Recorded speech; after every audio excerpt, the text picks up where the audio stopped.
So we're back in the usual filming studio space. I've been away for a bit and away from Brendan for a bit. So we thought we'd have like a conversation episode where we just conversate and answer some questions. We're going to use the Diary of the CEO conversation cards, which I said that I would never get.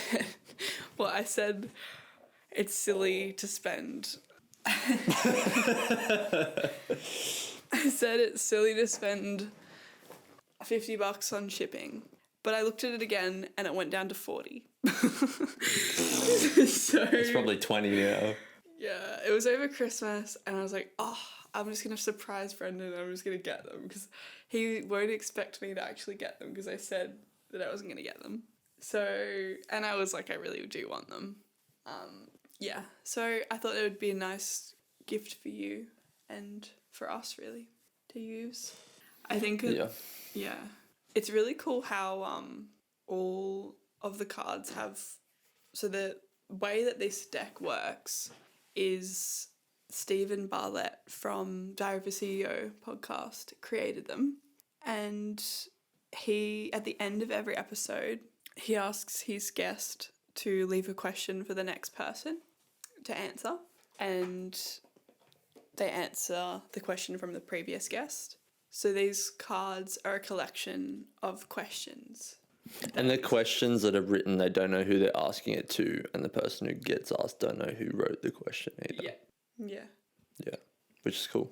Because you get questions that are asked that aren't usually asked to a particular type of person. Yeah. Yeah, it's also interesting. On the back of the cards, they have, like, the person's answer, the person who answered its answer. I haven't actually looked at that yet. I haven't used the QR code to look at that, but it's an interesting addition. Yeah. So let's pull a card. Should we read it to you first? Yeah, sure. How many times have you properly been in love? If you say more than one, I'll be...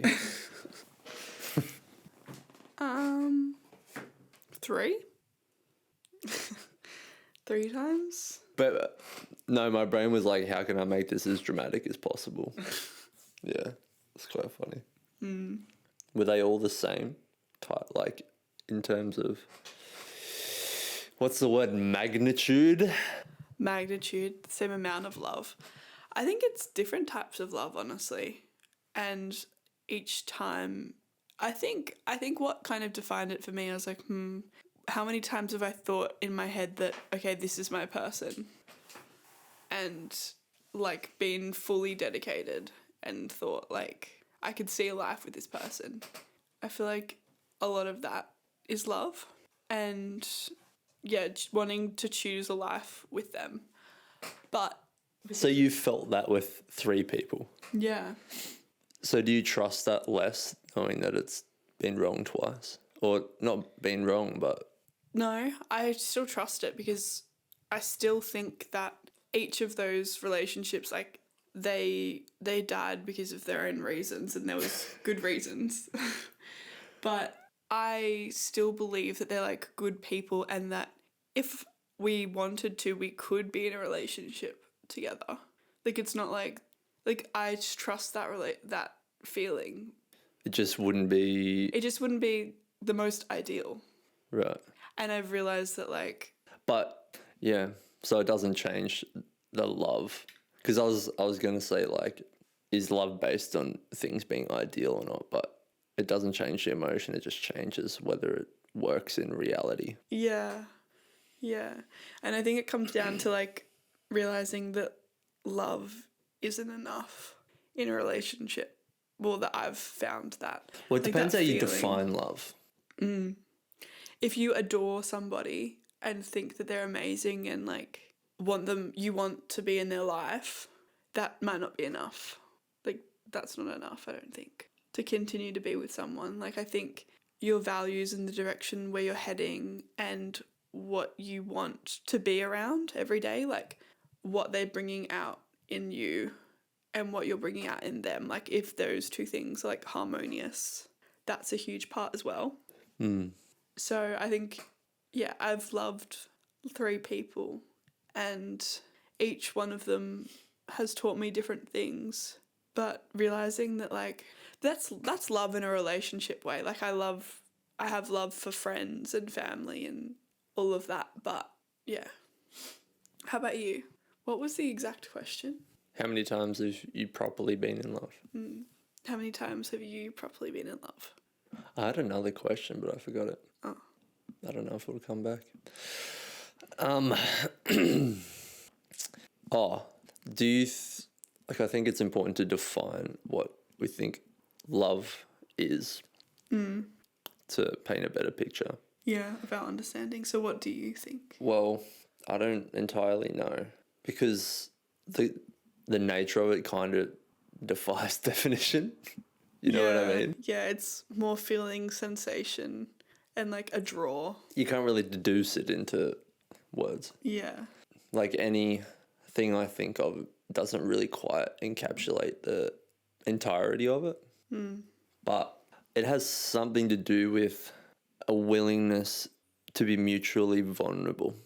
Like, I think it's proportional to that. But I don't know if that's how you would define it. Like, it's just kind of an effect of that. And why you choose to be vulnerable as well is an interesting part. Yeah, I think you would choose to be vulnerable based on likeness. Like if you're similar to the sameness. person. Yeah. Yeah. Why did you choose to be vulnerable with me? Probably for that reason. I guess you just like, you can see on some level that the other person would be able to relate or at least understand where you're coming from. And it's not even like from a capacity or an intelligence thing. It's just like willingness, like love almost, like care and wanting to, having interest and compassion. But why do you think you get that for somebody in the first place? Like, what makes me feel like that? Yeah. I think it's a lot in body language. Like, most of it's in body language. And then how they speak about other people as well. What do you mean by speak about other people? Like, you can kind of infer how they would speak about you when you're not around by how they speak about others. So I think that's important. And you always say good things, despite how bad things could have been at some point in time. Because you don't reduce people to, like, you understand that people aren't their worst or their best. Like, you can weigh everything properly because you understand who they are underneath all of The layers. their expression, I guess. Yeah. Yeah. And I think I saw that. Because if you can't really do that, then they're just going to take you at face value and you can be easily misunderstood. And you don't really want to deal with that. Yeah. If they don't have the ability or the care to want to do that. Yeah. But how many times? Yeah. How many times have you truly been in love? It's hard to remember, like, more than 5 years ago. Did you have a moment, like, how many times have you had the thought, I could see myself being with this person forever? Well, it's difficult because I can have the thought and it's not attached to an emotion, so I don't know if the thought is real. There's not, like, heaps of evidence suggesting why you could see them being with you forever, or you being with them. Well, I think it's kind of like after a certain period of time, you just begin to think like that because that's how things happen. See, I feel like that's why I get into a relationship in the first place.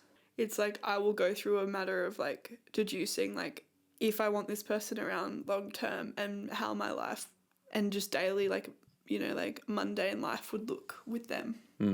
Like, think about, like, their worst qualities coming out and how you would deal with that, how that's affecting you, and if they have a willingness to learn and to progress and grow. I think that's, like, the main thing. Room for growth. Yeah.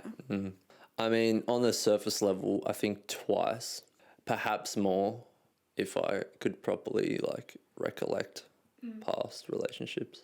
And I'd probably just base it on the fact, or just on how much I would be willing to sacrifice to keep the relationship. Yeah, true. And I mean, in my last relationship, I think I sacrificed myself for a large portion of it. And I think in hindsight, that was really why it started to break down in the first place. But I didn't really understand that at the time. It's like the whole thing of like having to be strong or like love yourself or know yourself before you can give that to somebody else. Yeah. Yeah.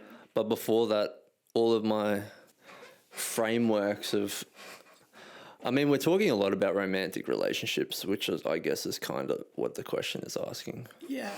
Like, all the examples I saw of those types of relationships were ones of just self-sacrifice and not even really for the greater good. Yeah. So that's, I mean, if I didn't know anything else, that's just what I did. So Were you praised for the sacrifice in the relationship? no, well, no, I don't think it's not really even something that's in either of your awarenesses, because when you begin to sacrifice yourself, you build resentment because you're beginning to feel like you're sacrificing more than the other person, or you're sacrificing things that you don't want to. And that resentment begins to bury anything that... But don't you only have resentment if you don't feel like you've been adequately praised or seen through your sacrifices? I don't think any praise can make your self-sacrifice feel good. Or what about self-sacrifice on the other end? Like from the other person. Yeah, like if you're both self-sacrifice. Like I'm just playing devil's advocate. No, I think because like you're selling your soul kind of. And once you begin to do that, then you're just going down the wrong path in general. Like you're just betraying yourself. Even if, like, I think if you have to do that, then it's a sign that you are going in the wrong direction. Or do you think your relationship should be aligned that... It should be about growth, not sacrifice. Yeah. Like if the other person was to do something, it's because they wanted to do it without the other person to begin with. Like they would do it on their own accord. What do you mean? What's an example? Like, for example, going to the beach. Like being like, oh, hey, like I'm going to go for a surf. Like, do you want to come? And you being like, yeah, I'll come. But really in your head, like you don't want to. And you're sacrificing it because like that's not something that you find enjoyable or like whatever. Like, yeah, it's a sacrifice. Yeah.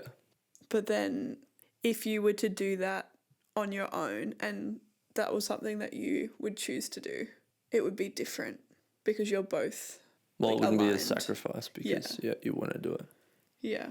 So you think you have to find somebody semi-similar to you so you can relate in activities like that? I think the activities are pretty arbitrary. I think there has to be an underlying commonality of growth rather than focusing on how that manifests in what the person likes to do. Yeah. It's interesting though because I feel like in previous relationships that was such a big thing that I looked for, was just commonality in activities. Yeah.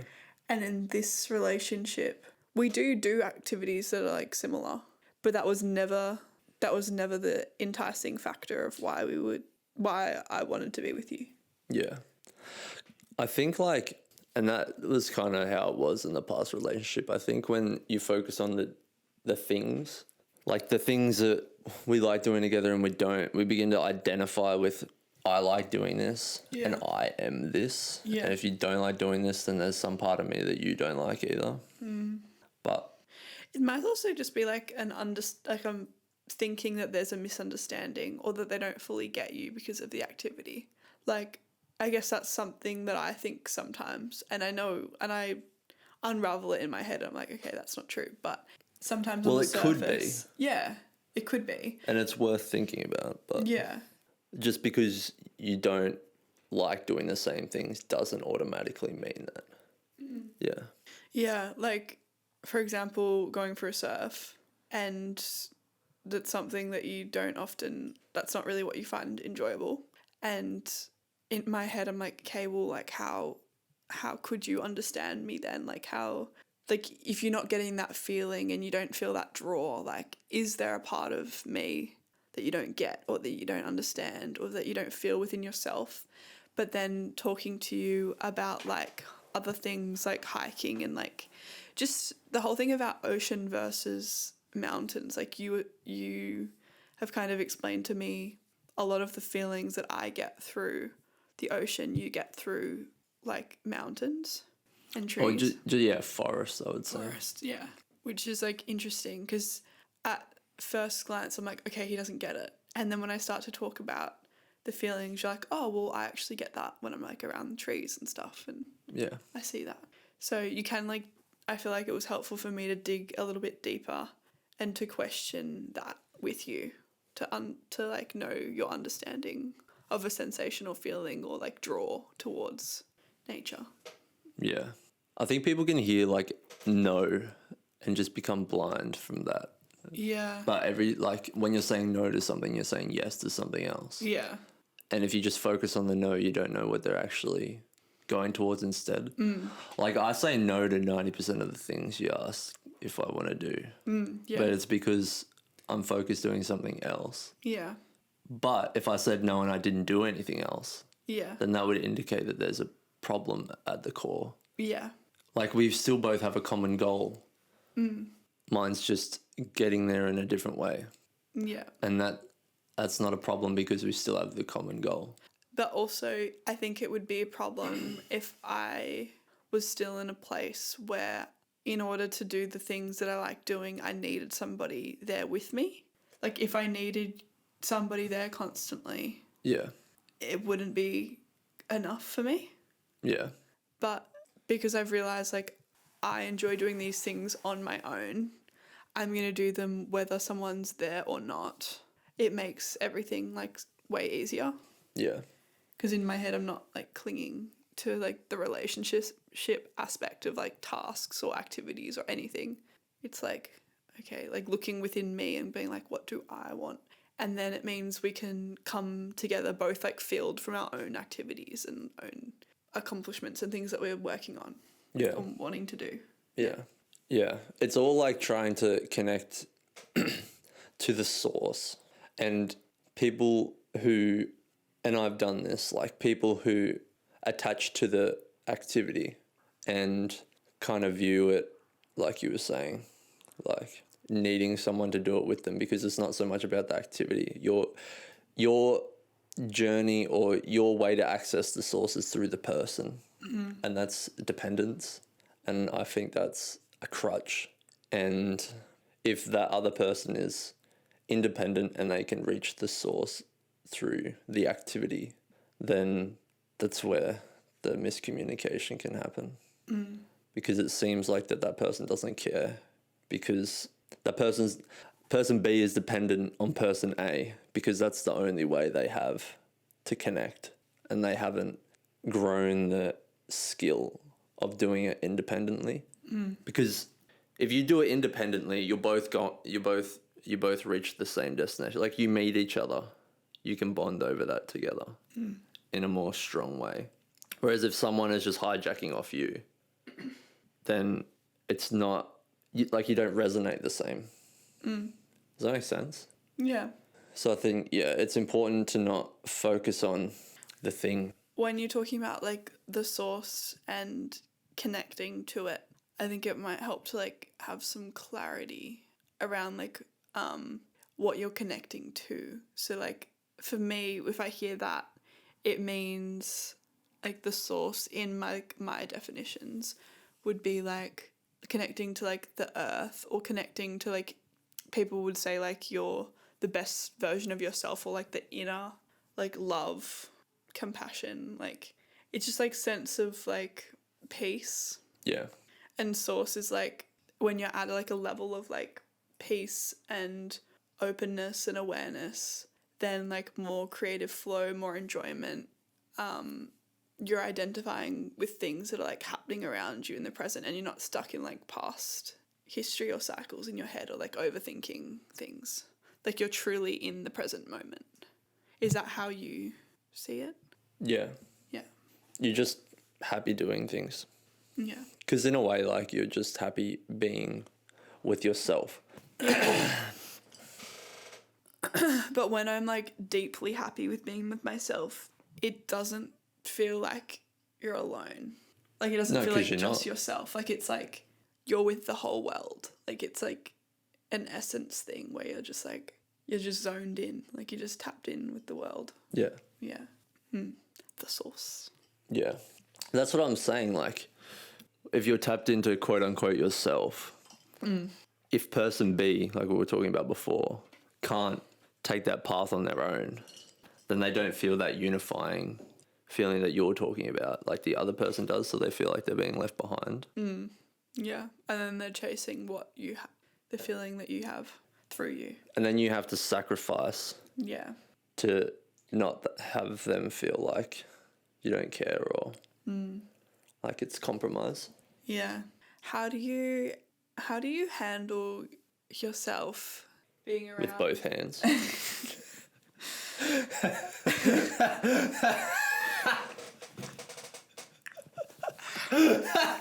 Oh my god. I'm sorry, I just had to. That's like your face. I'm just like, what? Like, what are you on? Oh. Bro. What were you going to say? How do you... Now I can't say handle. How do you... Grasp. Deal with.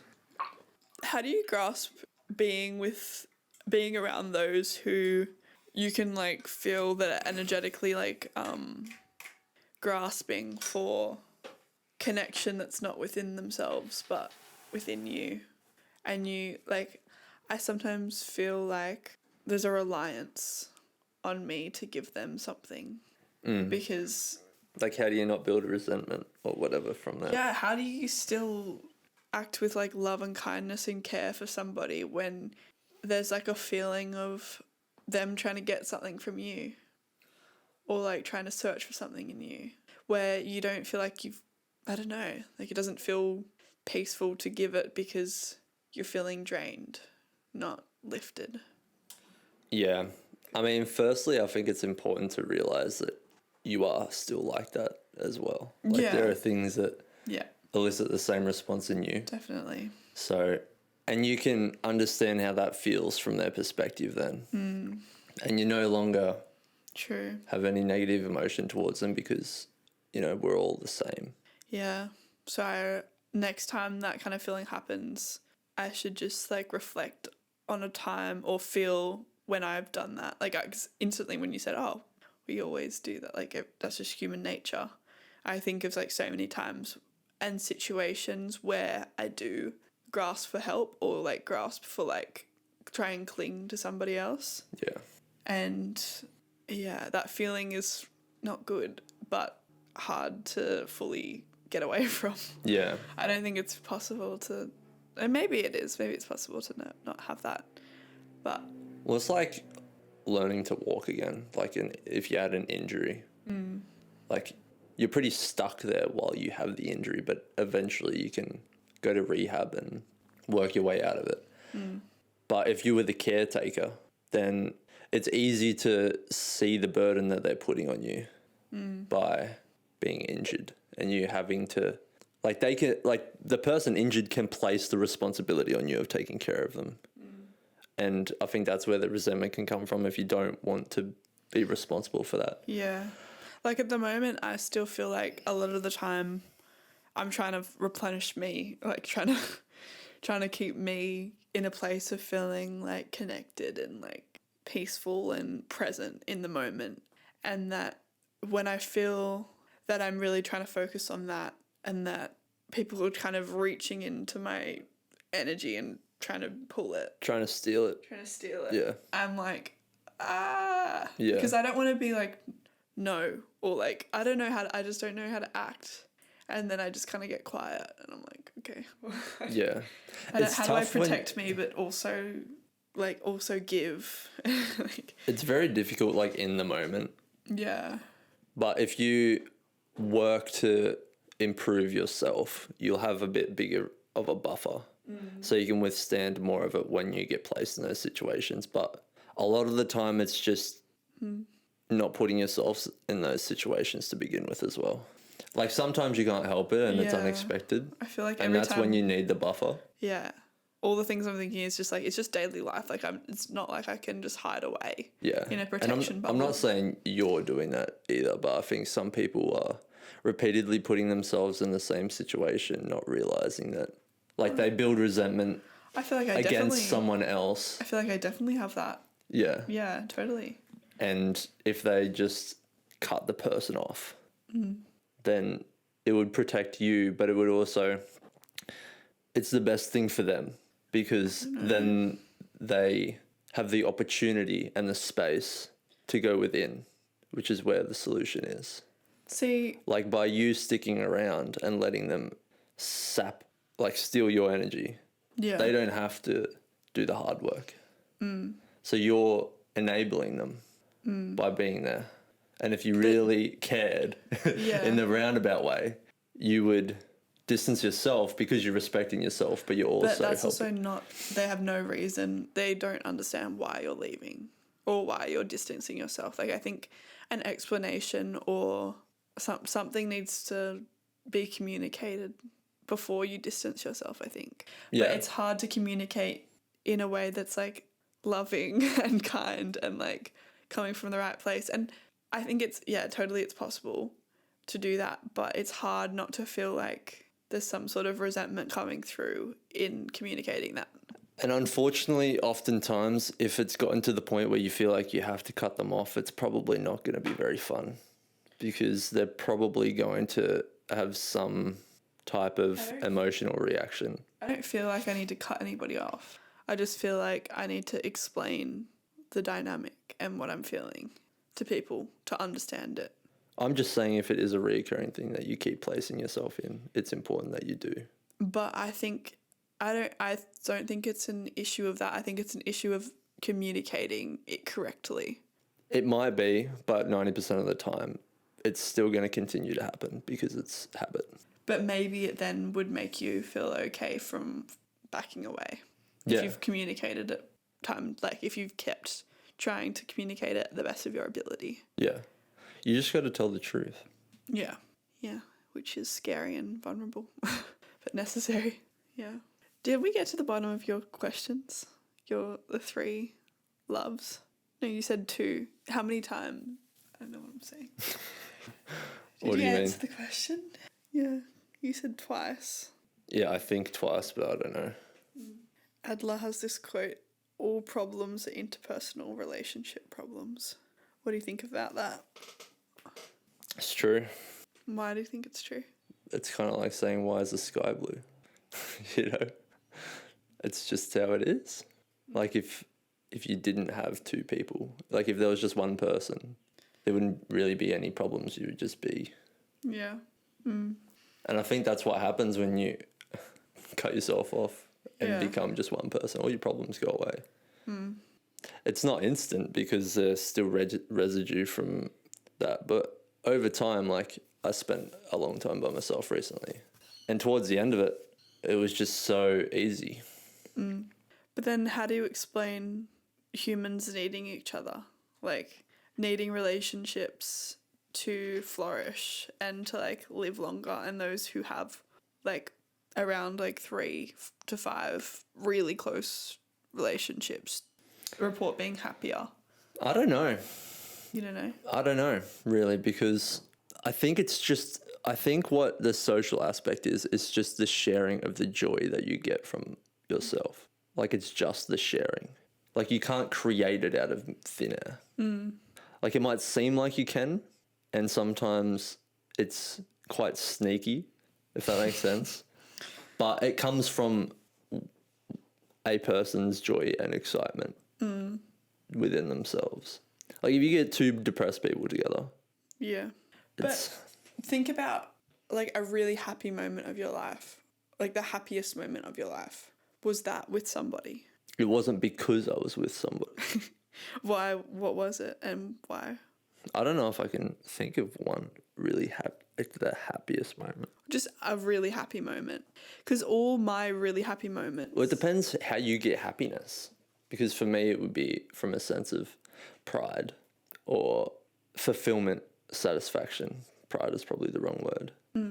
Or the feeling of progress and purpose. And I don't get that from anyone else. Like, no one can do that for me, you know? I think most of my happiness comes from connection and comes from feeling connected to something. Like sometimes it's just me connected to like the source, but a lot of the time it is like having like a resonating moment between like me and a friend or with you or with my family or something like. But I don't think that's because of the connection to something else. It's just your connection through them to yourself. What do you mean? Like to the source. Everything is to. Yeah. I guess it's just being seen through their eyes or like, so it seems like it exaggerates it because it's like another perspective that is like real and like that is physical in front of you. Like somebody like you seeing the same thing as me makes it more apparent, seemingly more apparent and more like legit because you're both resonating on something and you're both like, and there's two different inputs on it.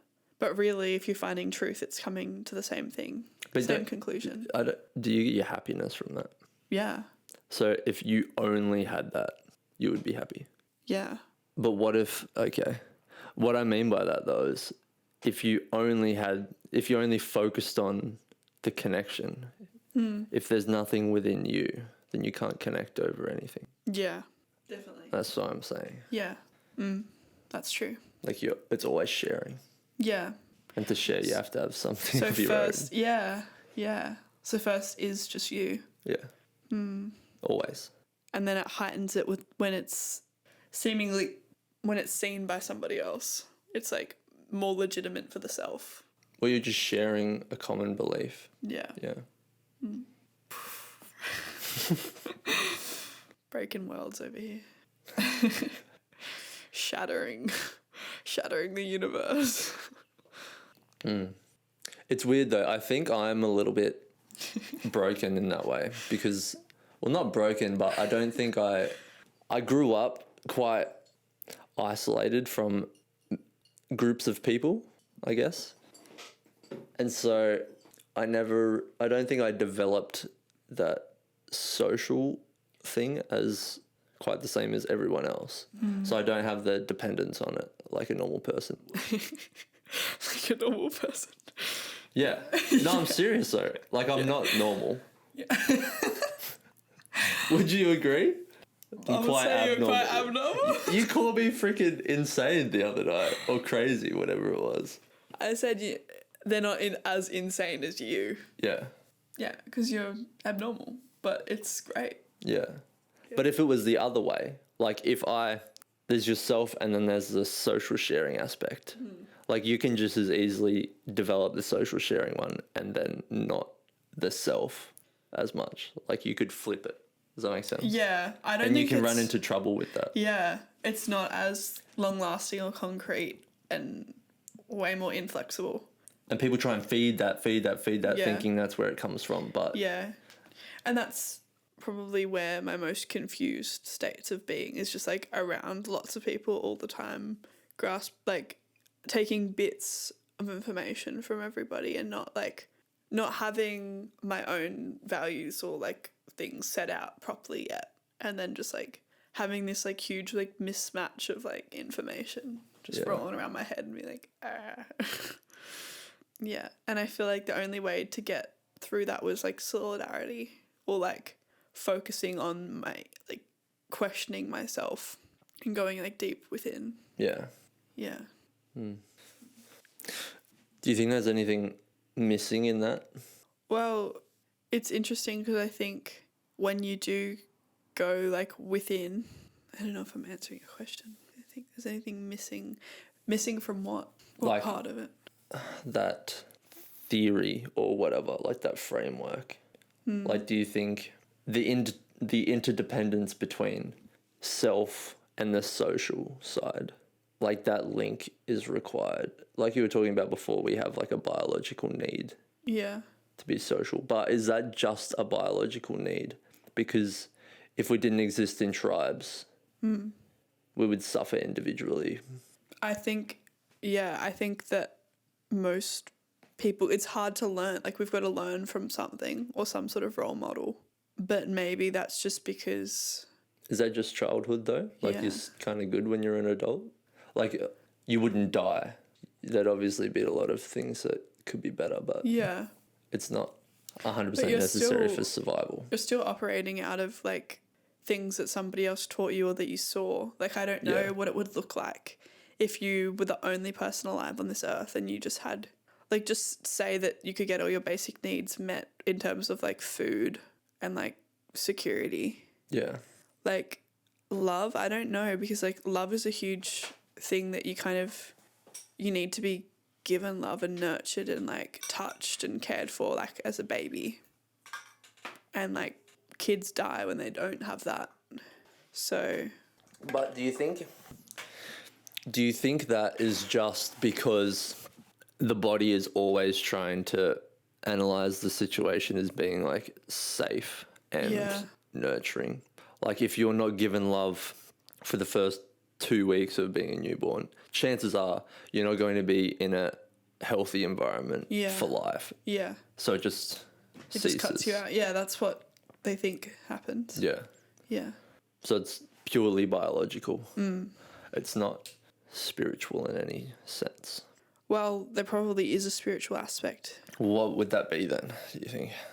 I guess it's... I don't really know, because the only thing I can think of is, like, being given love through another human to you as a baby. Like, love is, like, a frequency that the human experiences, like, the human parent will experience to give the baby, and the baby needs that to thrive.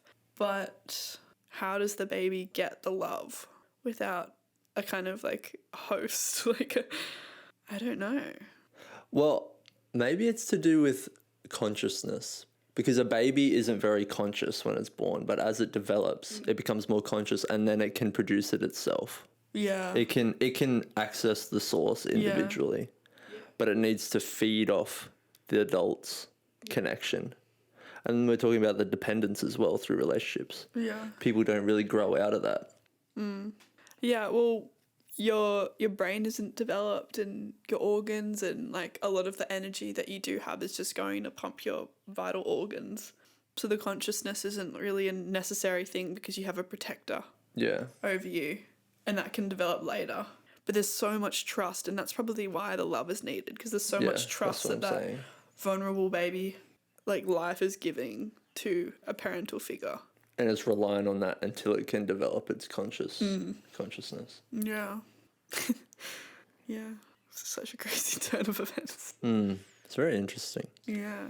And then do you think if it becomes an adult and it is still reliant on that love from externally, or it hasn't learnt to use its consciousness to do it Yeah.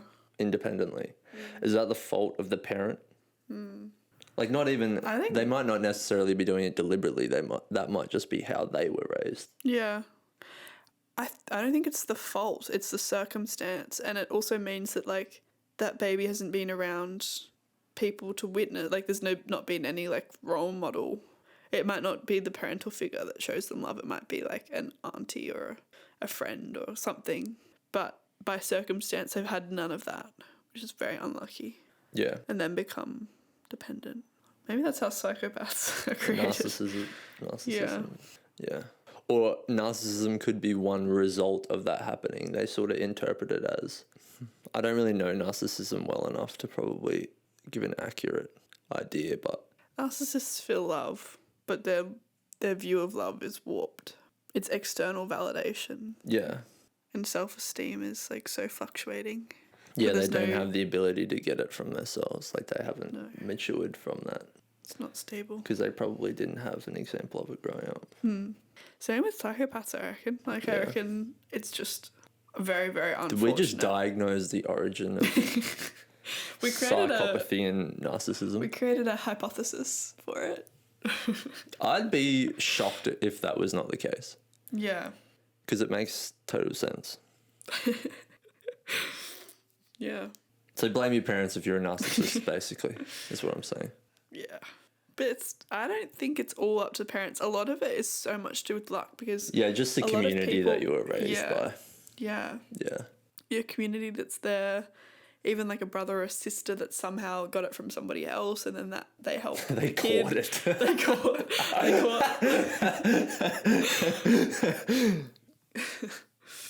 I wonder how like fragile that is. Yeah.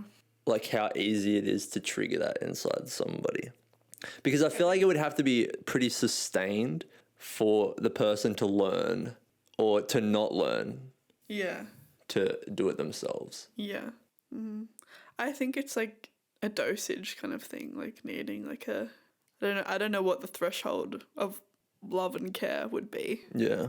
that you need, but Do you think it's to do with that? it's not a study that I want to see or do though.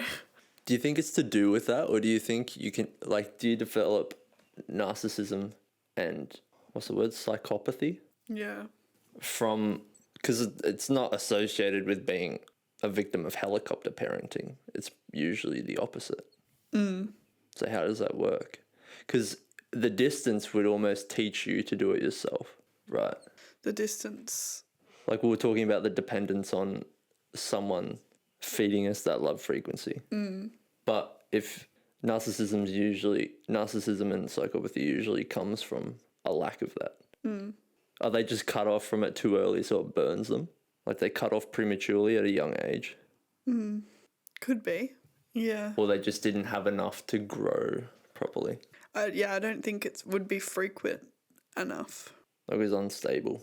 Yeah.